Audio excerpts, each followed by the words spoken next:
All right, good morning, everyone. It's good to be able to be out together in person and be able to open God's Word up together and study. We are in Hebrews chapter 13. Hebrews chapter 13, so you can go ahead and turn there.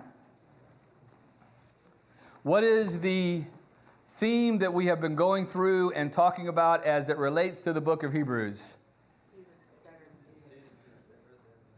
Jesus is better than Judaism, or going back to the law of Moses and thinking following the law of Moses is the way to God. Right? So if you leave Christ and you go back to the law of Moses thinking that's going to get you near and close to God, it's not going to work. And so the whole book is telling us how much better we have it in Christ. And I have up here a question I want us to start off with, or a goal at least. The goal for both Jews and Christians at the time was to please God. There were numerous Jews in the first century who wanted to please God. They were going about it the wrong way. They didn't have the right way to please God, but they truly wanted to please God. And there are Christians who want to please God, who are thinking, maybe we can go back and follow the law of Moses and please God that way. And the Hebrew writer is saying, no, don't do that. So the question is, and always has been, how are we well-pleasing to God? The Jews would say to the Christians in the first century, you are not well-pleasing to God. One reason why you're not well-pleasing to God is because you do not keep all the dietary laws that we keep. You know, the dietary laws are something that keeps us separate from everybody else. You don't do that. And so, therefore, you can't be well-pleasing to God.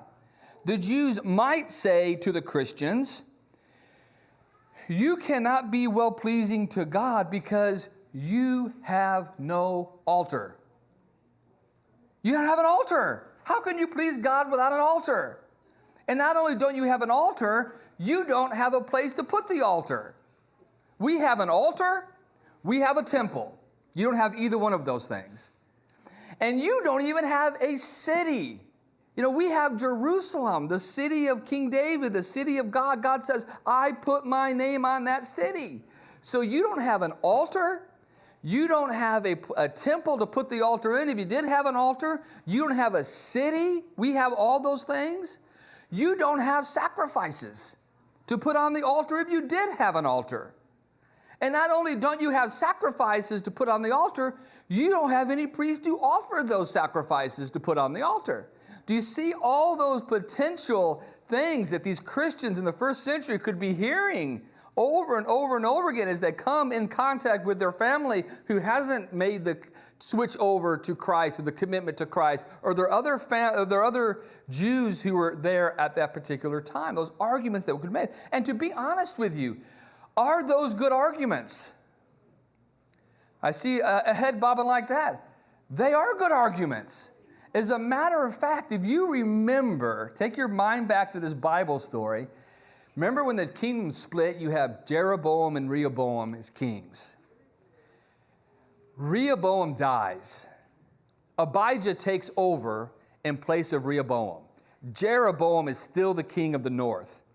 Jeroboam comes up to Jerusalem, surrounds Jerusalem, and is getting ready to fight against Abijah and God's people. And these are the same arguments, basically, that he makes to Jeroboam. What are you doing? You can't come up and fight against us. We're God's chosen people. We are David's descendants. And if you go back to 2 Chronicles chapter 13, you sort of see how the parallels are here. 2 Chronicles chapter 13, in verse 10. He's already said in verse 9, you guys have given up the priests, right? You are just making anybody you want to be priests. You've given up that. You've built golden calves to worship God. You don't have an altar. You don't come to Jerusalem anymore. You've given all that up. And then in verse 10 it says, but as for us, the Lord is our God, and we have not forsaken him. And the priests who minister to the Lord are the sons of Aaron, and the Levites attend to their duties. And they burn to the Lord every morning and every evening burnt sacrifices and sweet incense.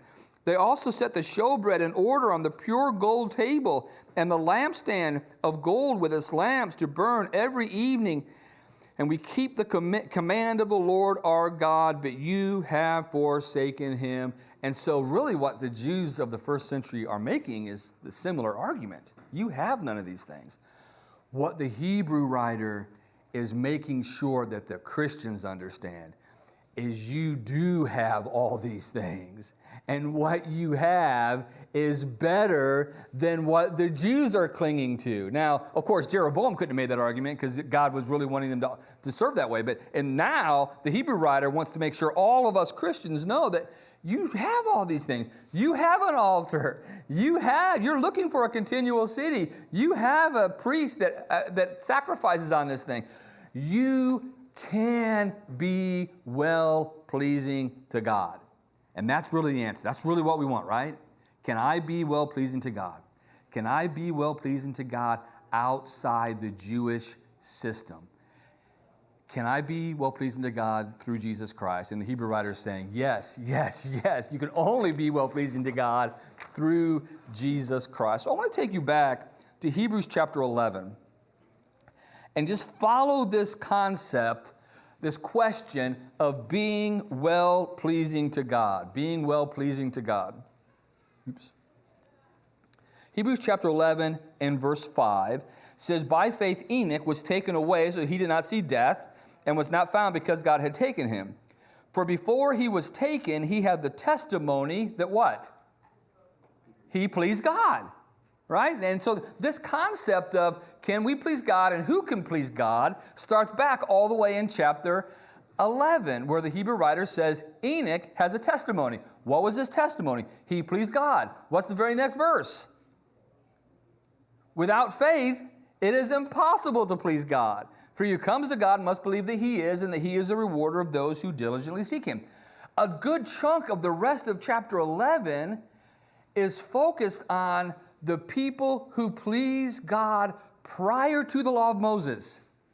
Give me a couple examples of people who please God that's listed in chapter 11 prior to the law of Moses. Noah, Abraham, Sarah, Abel, Enoch, they all pleased God prior to the law of Moses. What was the basis? What was important? What did they have to please God? Faith. Then he goes in, and a lesson that I gave virtually a few weeks ago, and just those four people listed in the one verse that covers the time of Judges. Right? So Moses pleased God before the law of Moses, right? And then after the law of Moses, Joshua pleased God under the law of Moses. The judges who pleased God, they pleased God under the law of Moses. David pleased God under the law of Moses. And all those other people please God under the law of Moses, to where he comes down in chapter 11 and verse 38 and says, of whom the world was not worthy. Yeah, they pleased God. They pleased God so well, the world wasn't worthy of them. And I'm going to read this now because this is going to come back and be a question that we might have to answer later. They wandered in deserts and mountains and dens and caves of the earth, and all these, having obtained a good testimony through faith, did not receive the promise, God having provided us something better, that they should not be made perfect apart from us. So could people please God before the law of Moses? Yes. Could people please God under the law of Moses? Yes. Now he's making the transition. We have to now please God through Jesus. And so in chapter 12, verses 1 and 2, he talks about Jesus, right? Set your eyes on him, the author and finisher of faith, who for the joy that was set before him, despising the shame, endured the cross, despising the shame, sat down at the right hand of the throne of God. Did Jesus please God? Give me 2 times in the Bible where God specifically says Jesus pleased him. As his baptism and transfiguration, speaks from heaven. This is my beloved Son, in who I am well pleased. And then, as he continues down through chapter 12, you're going to have him say similar things. Look at chapter 12 and verse 28. Therefore, since we are receiving a kingdom that cannot be shaken, let us have grace by which we may serve God acceptably with reverence and fear. So now in chapter 13, chapter 11, chapter 12, and chapter 13, he's saying Christians can serve God in an acceptable way, and the only way to serve God acceptably now is through Jesus Christ. So in Hebrews chapter 13 and verse 16, it will say, do not forget to do good and to share, for these such sacrifices God is well pleased. And then in chapter 13 and verse 21, he's going to say, he's going to make you complete in every good work to do his will, working in you what is well-pleasing in his sight through Jesus Christ, to whom be glory forever and ever. Amen. So just sort of see this last section here, this last set of exhortations as the Hebrew writer walking us through that everybody from every generation had a chance to please God. Those before the law of Moses pleased God through faith. Those under the law of Moses pleased God through faith. Those after the law of Moses pleased God through faith in Jesus. Right? That's how they please God. And then he's going to give us some things that we can make sure that we do that are make us well-pleasing to him. Any thoughts, comments, questions on that? It's a way to look at it, Jason? No, I appreciate it. And going back to the sermon you preached before, it's important to remember, we can be well-pleasing to God without being sinlessly perfect. Absolutely. Our past failures do not define us. Our pleasing God is by trusting in him, by demonstrating our faith in him, by striving to achieve those things that he has said, by trying to do those things that he says will please him. That's from, studying the Word, to being baptized, to praying, to being charitable, to, the one thing you read in the Old Testament over and over again, God put up with Israel cheating on him to a degree. What was the final straw that broke his back, what he said over and over again, is how they treated the poor and the unfortunate, and that's repeated in the New Testament. So those are the ways in which we are pleasing to God. So it goes beyond just the idea of worshiping. I know that's probably more the context here, the difference between how God expected them to worship under Moses and under Christ. But it goes so much further than that in terms of being pleasing to him. And one of the things I think we need to remember as Christians is what got Israel in so much trouble when they cheated the poor, when they ignored widows, when they ignored orphans. And I went back and read the Bible through this past year a couple of times, and it's amazing in the Old Testament how over and over and over that is the specific condemnation, and that is the specific condemnation that led to the first captivity. And he's going to talk about generosity in this section. In chapter 13, he's going to talk about that, and it's going to be a major focus of how they show their brotherly love as these bad, difficult times are approaching. Brian? Maybe an interesting way to say it is salvation has always been through faith in Jesus. It's just that people before Jesus didn't know that. They only knew God, and so they're putting their faith in God. But God knew their salvation, their faith in him was actually based on their faith in Jesus, who was to come centuries later. And there are some allusions in the Old Testament where some of these people of faith had maybe some kind of understanding of who Jesus was and what he was going to do. Jeff? Back to your point about the argument that the Jews were making that the writer here is trying to refute, they could have pointed back to hundreds of years of their history where they can say, look, last time we abandoned the law of Moses, we almost lost everything. We lost the ark, we lost the temple. God left us, and we were taken captive by another. They can say, you're going to do that same thing again if you follow this imposter Jesus. So I imagine this was a very hard thing, a very convincing argument the Jews were making to them, to not leave the law of Moses. As I was thinking about this week, and we have to be honest with ourselves sometimes when we put ourselves in the position of other people. Right? You look in the Bible, you put yourself in these stories that I'm always encouraging you to do. I put myself as a New Testament Jew. I'm probably making these arguments. I've told people over and over and over again, I probably am not one of the first followers.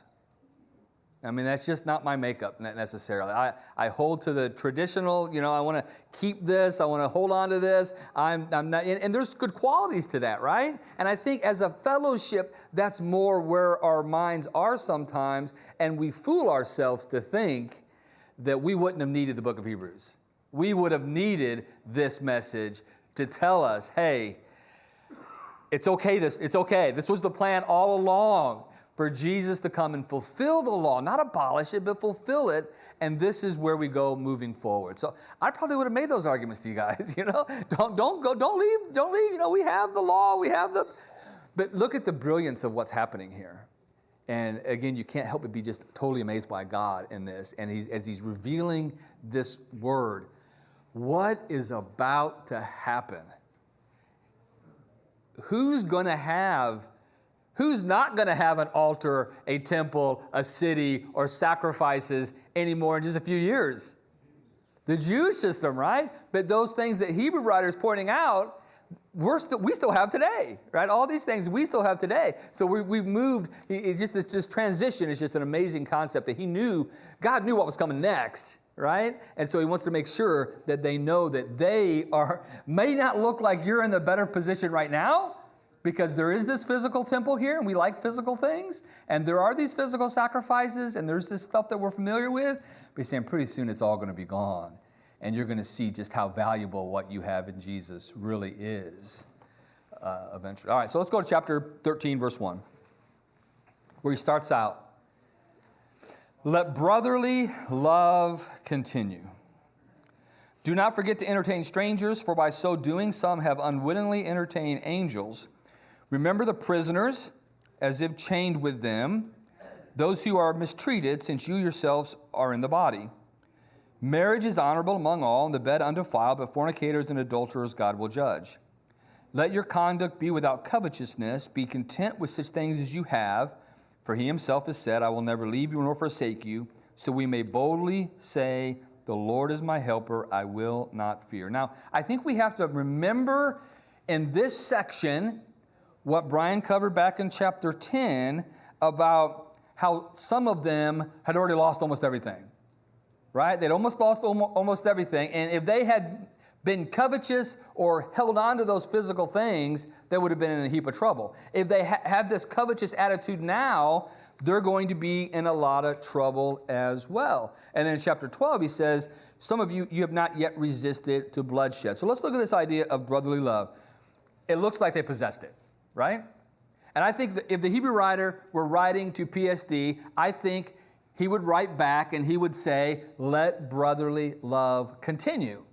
He wouldn't say, you guys have missed the boat on brotherly love altogether, all right? He would just say, let brotherly love continue. It's a huge admonishment, an encouragement, exhortation for all Christians, because in the text that we read before the Lord's Supper in John chapter 13, what did it say? What was going to be the signal, the sign that you are my disciples? If you love one another, right? If you love one another as I have loved you, that everybody's going to know that you are my disciples. And so this concept of brotherly love cannot be overemphasized. The elders can speak more to this, but it was one of the, I don't want to say wake-up calls, but one of the things that really have them thinking about the growth cycle, right? We need to make sure that we continue to love one another, and it's got to be an important part of what we do here, and we have to stress it all the time. And Brian involved in that process as well. We have to love one another, and so we have to remember to do that, and that we would be told to do that as well. I think what we did, I watched online, participated online, but what we did for the Thomas family, and some coming to the building to pray, others of us joining online to pray, that was a sign of brotherly love. We love our brother, we love our sister Joy, who just lost her husband and had a son that was sick, and that love was just swelling up within us. What can we do? Well, we know what we can do. We can go pray to God on their behalf. And what a comfort that had to be for them, and I think that was a great thing that we did. In the past, they had showed brotherly love. And so he calls on them to do it again. He says, do not forget to entertain strangers. That's what the word hospitality means, love for strangers. You have love for brothers, love for strangers here in the first beginning part. In the text, in the context, I don't believe necessarily that this is talking about some stranger necessarily off the street that you have that's not a brother, that's just not. Now, it is interesting to note, and we won't have to be able to spend much time on this, but the inn situation in these towns were terrible, right? Think of the seediest hotel you've ever experienced in your entire life. There was one called Hilltop Hotel up in Columbus. And we would get calls all the time. Yeah, I have no money. I'm staying at the Hilltop Hotel. And I had to go there a couple of times with some brothers that would give money, and I had to pay for hotels. I would never in my life spend a night in this hotel. That was sort of like what inns were back then, right? And so it was good for Christians to we have the example of Lot and Abraham in the open square, taking people in. Even at the end of the book of Judges, we have a guy that takes another guy in. And so that was common.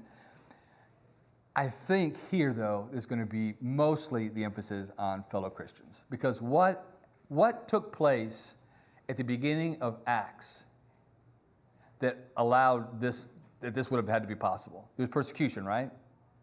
And the people who stayed behind, all these people were showing hospitality to strangers, really. They were Christians now. They'd come to know Jesus and accept him, but they didn't know these people necessarily. And they were selling everything that they had. They were selling some of what they had, and they were showing hospitality to these people. Same thing in Acts chapter 4 when they were scattered everywhere preaching the gospel. And I think one of the points here is going to be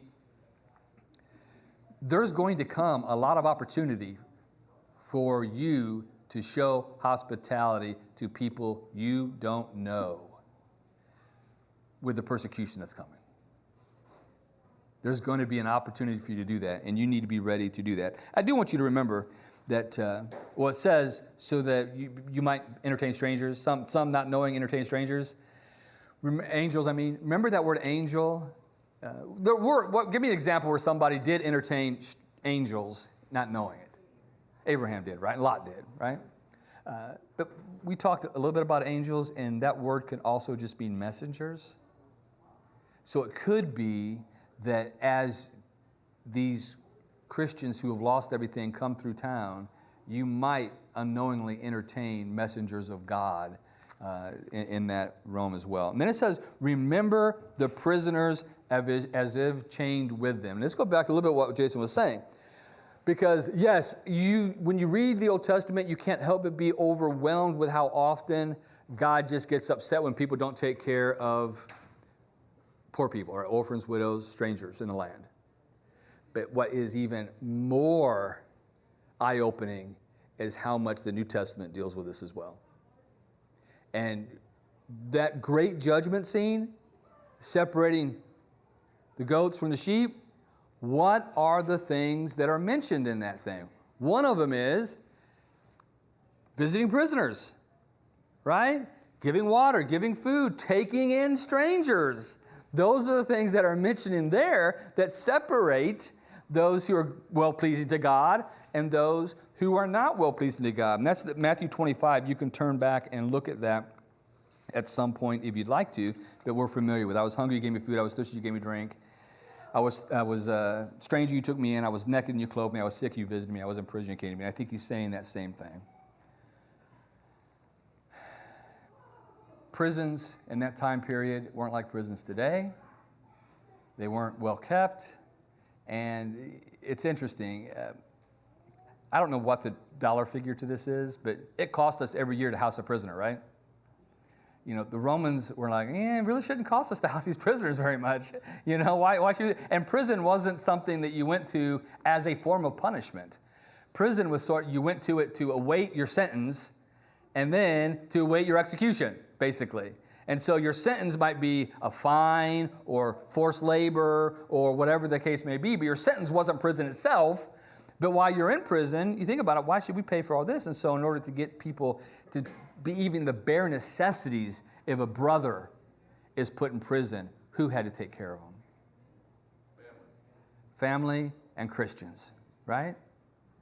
And Brian mentioned this recently, is that, hey, you have a mark on yourself if you go walk into a prison with some blankets and food for someone, right? Because their idea of not you're innocent till proven guilty, which is what we say we have, right? But let's face it, if someone's arrested and put in jail, most of the time, what do you think? they're probably guilty. I mean, they wouldn't get arrested if they weren't guilty. I mean, they did something, and they may not have committed the exact crime they committed, but they put themselves in a position where they got arrested, so they had to be guilty of something, and that was the mindset there. If you're in prison, you had to have been guilty. And so now I'm associating with somebody else who is guilty. And I think it's so interesting that he makes the point here that you are also in the body. So because you're in the body, what does that mean as far as how you relate to them? You understand what it would be like to be in prison and get beaten and have these terrible situations.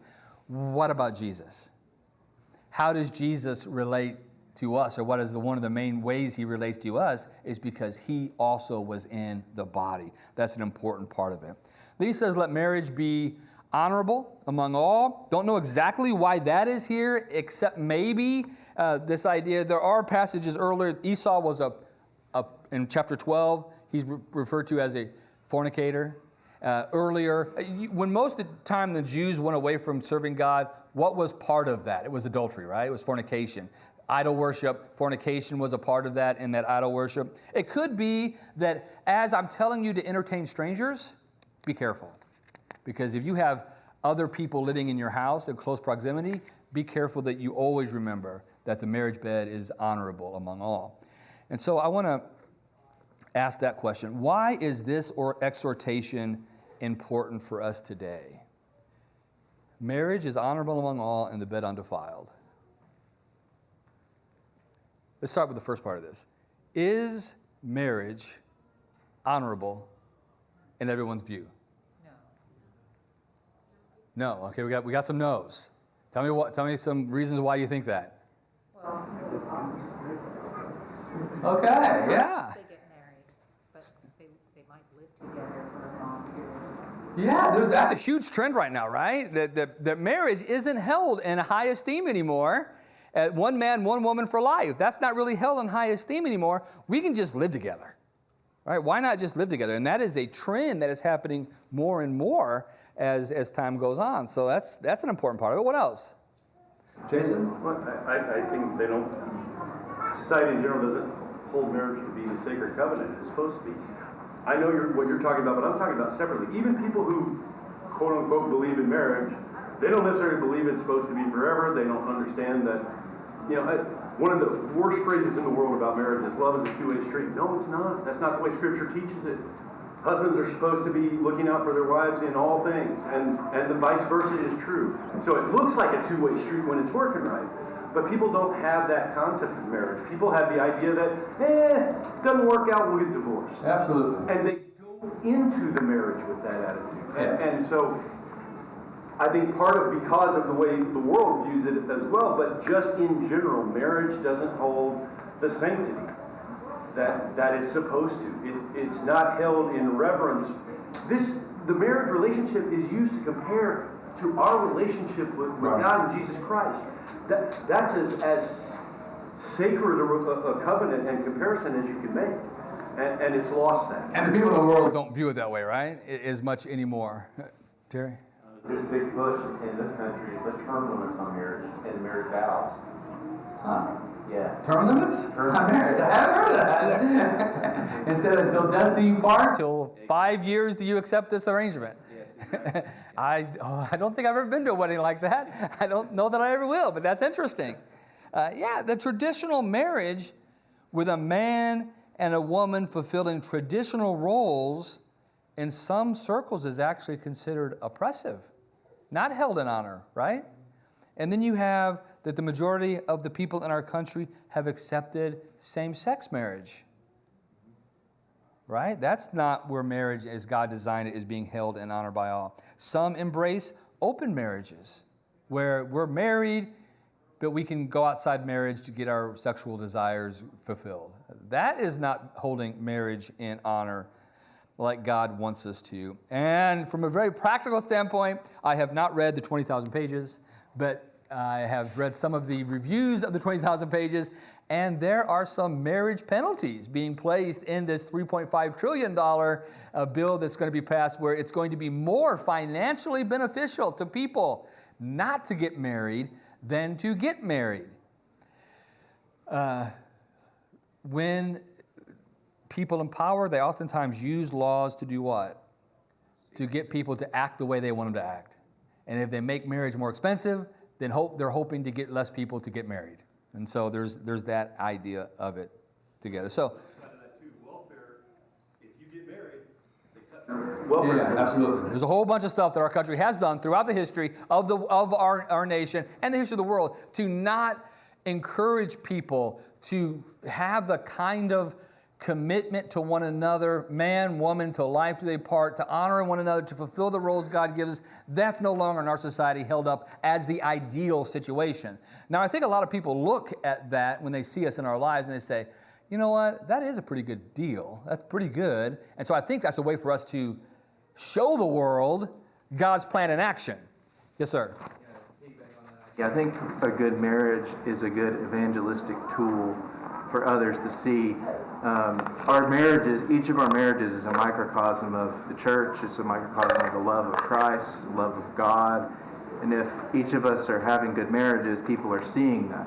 And in the context of what you mentioned, people are helping others that are in prison. People are showing hospitality to others. All of those are evangelistic tools that we can do to continue the cause of Christ. Absolutely. I think the way that we as Christians have held on to God's view of marriage is a great way to show the world that God's way is better. It's an everyday, practical way for them to see it. And I've always encouraged churches to do that, us to do that individually as well. Let your conduct be without covetousness. Be content with which things you have. Why is that important?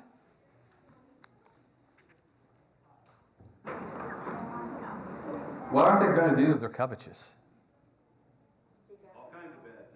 They're not going to do all kinds of good things, right? They might do all kinds of bad things, but they're not going to do all kinds of good things. If I have to be out money to show hospitality or to help you, if I'm covetous, I'm less likely to do that, right? Another reason why this is happening, that they've already determined that this is the true, has been the true in their life, has been true in the history of the New Testament church, and was going to continue to be true.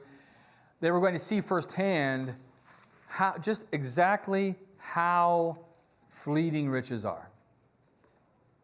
How fast can you lose a bunch of money? How fast can you lose everything? How fast could they lose everything? Right? As the lesson a couple weeks ago that Brian, I think maybe last Sunday, that Brian pointed out, just sitting there watching these people take everything out of your house and laughing and scoffing at you and ridiculing you in the process. So riches are not lasting. And it is a temptation for people who have wealth to put their confidence in wealth. And if they do that, they're not going to be the generous people to give and to entertain and to show love like they should. All right, any thoughts, comments, or questions about through verse 8, through verse 6? Yes, It ma'am. was interesting on the news this morning. I don't listen to the news very often, but it stated on there that rich people today, it stated the richest in the United States. And the rich people used to give 2% of their income to help people. That's brought down now to 8%, not giving as much as they used to give. And that was shocking to me. Yeah, I mean, even the wealthy aren't given as much. And I think all of us maybe have to redefine our own where we are in life, and if we're being generous to one another, other Christians who might need financial gain, and just other people in general. So being generous is another great way to be an example to the world, right? To show that Jesus was generous to us, and we're going to be generous to other people. It's another great way to let our light shine.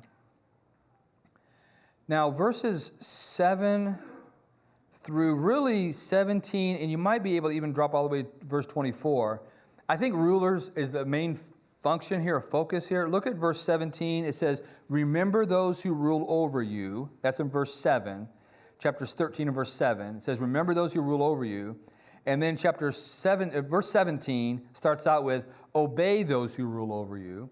And then in verse 24, it says, greet those who rule over you in the Lord. So this idea of our being with and how we treat our rulers. The first is remember those who rule over you. This is probably has to do with those who have already departed, like we've talked about. Maybe those who taught them the gospel originally. Those who have come through town and taught them the Word of God at some point. They have now gone on. And like we mentioned earlier, what do they leave behind? What do those who have gone on in the faith leave behind?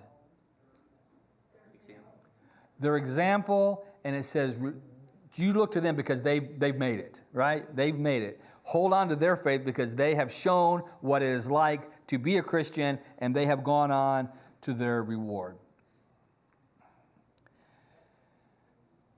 How can those we know who have died in the Lord serve as examples to us? Think about it. We've talked a little bit about that, but think about other people in your life who have been a good example to you after they've left. Something they've left behind to you that you remember. Can anybody think of anything? Cindy? Think of my grandmother, my mom's mother. She used to stay with us during the summer. And I mean, one summer at night, I heard her in her room praying. And she was praying for everyone in the family. I mean, she had By name? children. Yes. Good. It was a long prayer. But that stuck with me, that she loved us that much that every night she prayed for us. And so that's what I do, is I pray for my family every night. That's a good example. Good, thank you for sharing that. Anybody else? Brian? Well, specifically, I don't know if you're asking specifically about leaders, but if I think of a leader who has died in the Lord, they leave a lasting impression because they show, I think about our 5 elders here, our 5 shepherds, they show us, even long after they're gone, that leadership in the church matters, that Jesus' body matters, that caring for the sheep and trying to help people get to heaven matters. And we all need to step up like they have and be leaders as well in whatever way we can. And one of the practical application things I shared with you guys a couple weeks ago, with those of you who have been at PSD for a long time, to go back and look at the history of this congregation and see all the people who have come in and left and gone, maybe died in the Lord or just moved on, and see how much they've left an impact on this group and help make this group who this group is today, right? And what do you think is going to happen 15 years from now or 20 years from now if people look back at this group and us who are here today, right? They're going to be able to see people who are following the Lord, as Brian noted. Jason? Well, and I'm not trying to embarrass his wife or daughter, but we had an elder here, Paul Geiger, and his impact on me is still great to this day because for the last several years of his life, it was agony for him to do anything, much less come to services. But he was here, and he was an elder. He was a good man, but just walking through the door in all of that agony at the end of a life where he had run the race, but he was not going to stop for anything, and that's inspiring, and that's coming from a man who's was leading this congregation at the time. I can go back and talk about Don Gaddis and all kinds of stuff, but I've already made. We'll let you stop right there. All right, there's a good example. Gail? Phil and I were cleaning out his office one day and we found a video that we made 20 years ago of all the elderly people here. We had a dinner for them and we included the teenagers to help us, and we honored each of those elderly people and talked about the things that they had done for this congregation. And it was really crazy to go back 20 years and look at that. That was a great reminder and a great memory, and it might be a great idea to do again, for somebody to take on and do again. Phil, then we'll have to move on. Yeah, I think what's wonderful about those who have died and that are witnesses up there, and I think about my grandfather and the influence he had in my life as a Christian, as a young Christian. But Jesus is not the only one that draws us home. It's also the family members who are faithful to Jesus that are home with him. And those are the ones that gave us that deep impression that wanted us to make it there. They wanted to make sure of all the things in this life that you do, make sure that you're prepared to come home and be with the Lord. Good point here. So we're going to have to move on here and run through some of this quickly. So holding on to Jesus, who is the same today, yesterday, and forever. Don't follow strange doctrine. right? And I think one of the strange, I want to make this point, one of the strange doctrines that he talks about specifically in this passage is food. The Jews had a way of making God's laws turn into something that was foreign or strange. And as you think about it, foreign, okay? So God established these food laws, and I was doing some research on these food laws, and many of their websites would say, this was the law, but this is what the Jews did in addition to what the law said. As far as how long you had to wait before you used a certain pot, and it would be different between, sometimes you got to decide, right? It's family decision, how long you wait between you boil milk and boil the meat, and all these things that people add on. Men have a tendency of doing that, making God's commandments actually look strange to God's commandments. We warp them so much. The Jews did that all the time. The Sabbath day. Even the meat was not supposed to be a burden. The Sabbath day wasn't supposed to be a burden, but the Pharisees had made it a burden, right? All these different laws. What about oath keeping? And that's one of the freshness of Jesus' teaching. Let's get rid of all this garbage that has been added onto this, and let's just go back to the simplicity that God said, one man, one woman for the rest of your life, right? Don't keep all these oaths. Just be honest. And so that is something that the Jews were bad at, that needed to be taken care of. All right, so the Jews might posit that Christians were cutting themselves off from God because they don't have an altar. And what does he say about an altar? We have an altar that those who minister at the altar in the temple cannot eat from. Okay? And that is, we have Jesus, right? And I don't think he's necessarily focusing on the cross, but the cross was where he was crucified. But we have something. As a matter of fact, think about this for a second. What we did today, a Jew has no right to do that. Right? It has no right to. I'm not saying that that's exactly what he was referring to, but a Jewish person had no right to eat the Lord's Supper because they don't believe in Jesus. And so there's no right for them to eat that. The Hebrew writer is making this very strong concluding statement saying that you do have no right. And we know that the priests had the right to eat from certain sacrifices. They did not have the right to eat from the sacrifice that was made on the Day of Atonement where the blood went into the Holy of Holy Places. That sacrifice had to be taken outside the camp, burnt up. After it was burnt up, the one who burnt it up had to wash up before he could come back in the city. And so he's saying, we have one that Jesus, what did he do? He suffered outside the camp. Outside the gate. And instead of going back to Judaism, going away from Jesus, what do we need to do? We need to go outside the camp, bearing his reproach, which is similar to the terminology made of Moses, right? He bore the reproach of Christ, greater riches than the things in Egypt. So we need, when it goes outside the camp, he's telling them, you have to leave Judaism. There's no way around it. You can, he's not saying you can't keep some of these traditional things still, but he's saying you cannot get to God through Judaism any longer. You have to leave that, and you have to go outside bearing his reproach. And then he says in verse 14, for we have no continuing city here, but the idea that you don't even have a city, we're searching, we're waiting for a city. Hebrews chapter 11 and verse 10, for they waited for a city whose foundations, whose builder and maker is God. 11 and verse 16, they desire a better country. 11, 37 through 40, they wander through sheepskins and goatskins. And I want you to think about this week. Does our stability, does our security keep us from longing for heaven? We're so secure here, right? We are so secure. What the Hebrew writer is saying, life isn't as secure as you think it is, and it's about to get very unsecure for them, and they're not going to have these things to hold on to, and what is really at the foundation there. I'll just confess myself. I'm pitiful because I sort of feel unstable living in an apartment, right? I want stability. I want to be able to have a house to live in. I have a nice apartment, right? I have a nice apartment, live in a nice place, pay my bills, and have cars to drive. But if we're not careful, these things that we have in our life that are good can be one of our biggest downfalls, because it makes it where we're not longing to be where that continuing city is, because we feel pretty continued and stable right now. Thank you. Chapter 13 has been a great study. The whole book has been great for me, although I've been away from most of it.